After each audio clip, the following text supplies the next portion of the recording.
I am the Tofu Golem. Please enjoy the video. In this video, I will explain how to use a PlayStation 4 controller on an Xbox One. First, understand that a direct connection isn't possible.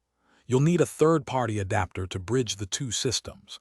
This guide will walk you through the simple steps to get your favorite PlayStation controller working seamlessly on your Xbox console, enhancing your gaming experience with familiar controls.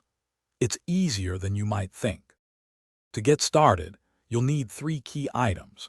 Of course, your PlayStation 4 controller and your Xbox One console are essential. The most crucial piece is a compatible third-party controller adapter. These devices are specifically designed to translate the signals between different console controllers. Make sure the adapter you choose explicitly supports both the PlayStation 4 controller and the Xbox One for guaranteed functionality. Setting up is straightforward. Begin by plugging your adapter into an available USB port on your Xbox One console. Next, power on your PlayStation 4 controller. Now, follow the specific pairing instructions provided with your adapter. This usually involves pressing a button on both the controller and the adapter.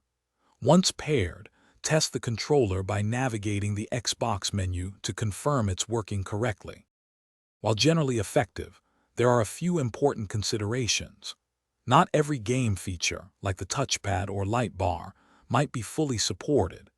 Keeping your adapter's firmware updated is also vital for optimal performance and compatibility. Some adapters even offer software for advanced customization.